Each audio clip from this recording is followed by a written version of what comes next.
Okay, let's dive right into this. Welcome to today's explainer. We're going to completely rethink how you manage your absolute most valuable resource, your attention. If you've ever felt like traditional time management advice is, well, kind of working against your natural brain chemistry, you are absolutely in the right place. Today, we're moving way beyond the basics. We're going to explore the deep science of true focus and figure out how to build a personalized productivity system that actually fits the way your unique mind works. I mean, seriously, why are we letting a little plastic kitchen tomato dictate our brainwaves? It sounds completely ridiculous when you say it out loud, right? But millions of us are doing exactly that. We're letting an arbitrary timing system, invented way back in the late 1980s, named after a tomato-shaped timer, control our incredibly complex modern workflows. We're basically trying to force nuanced, deep cognitive work into this rigid little box that, let's be honest, was originally designed just to track how long to boil a pot of pasta. Just to ground us really quickly, the classic Pomodoro technique is undeniably famous for a reason. You do 25 minutes of highly focused work, take a 5-minute break, and you repeat that for 4 cycles before taking a longer rest. Now, we absolutely have to acknowledge its massive popularity. If you're stuck in a rut, suffering from procrastination, or you just need to jumpstart a seriously boring chore, the friction to get started is so low that this method really does work like magic. In fact, to understand just how heavily we rely on this method, a recent productivity study from the team at Chaos put it to the ultimate test. They were incredibly rigorous. They meticulously logged 847 individual Pomodoro sessions across 9 different software apps over 18 weeks. They really wanted to nail down exactly what matters when it comes to using a timer for focus. And out of that massive test, 3 top tools really emerged. You've got Focus Keeper, which is great for absolute simplicity. Then there's Be Focused for really seamless Mac integration. And finally, Session, which is perfect for the data nerds out there who just love tracking their productivity analytics. But the ultimate takeaway from all 847 of those sessions, it wasn't about which app had the coolest, sleekest design. The data clearly showed that simplicity and reliability consistently beat feature bloat.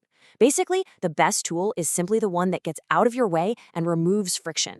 Section 1. When the timer fails. Let's talk about the limits of the Pomodoro technique, because there definitely are some. Now, what's really interesting here is how we need to completely rethink our approach to deep work. What happens when you've set up the perfect environment, but the timer itself actually becomes the enemy? Research by Gloria Mark over at the University of California, Irvine reveals a real dark side to this rigid timing. She found that forced interruptions cause measurable cognitive residue. Just think about it. A timer buzzing right at that 25-minute mark, literally right when you're finally hitting your stride and loading a really complex problem into your working memory, that doesn't save you from burnout. It actually causes a really costly disruption, spikes your stress, and forces you to spend double the effort just to get back on track. And this brings us to a biological reality that completely flies in the face of the 25-minute rule, and that is your ultradian rhythm.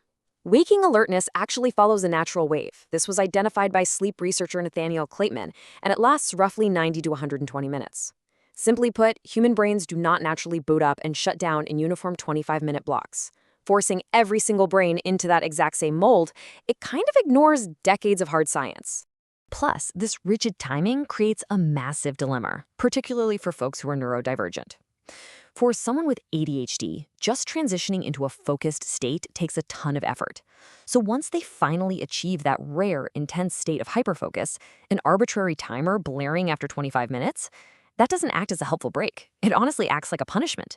It pulls the plug entirely on their most productive state, leaving them struggling to recapture momentum that might not even return for the rest of the day. So, Section 2. Enter the Flowtime Technique. Let's explore a totally timer-free approach to productivity. Built on decades of psychological research into the flow state by Mihaly Csikszentmihalyi, Flowtime is an incredibly adaptable method, and this brilliantly illustrates the core difference. While Pomodoro relies on fixed intervals with mandatory breaks, Flowtime uses variable intervals based entirely on your own internal state.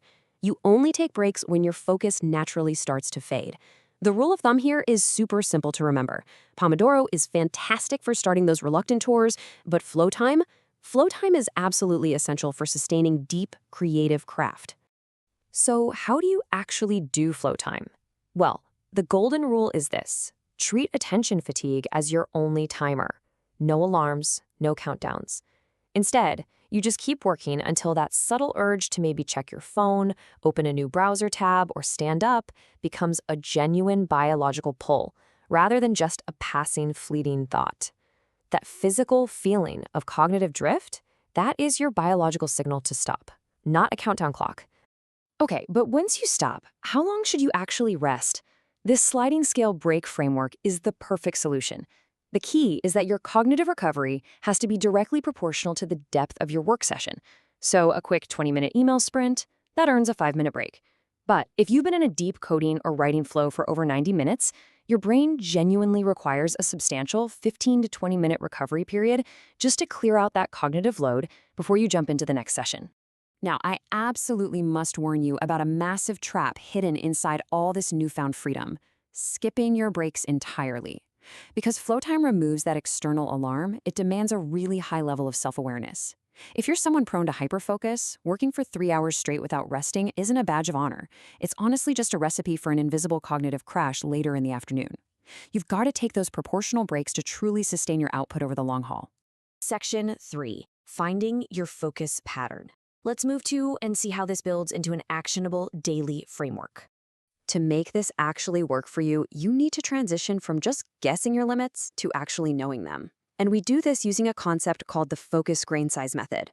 The underlying idea here is that different tasks naturally demand wildly different attention spans. Think about it.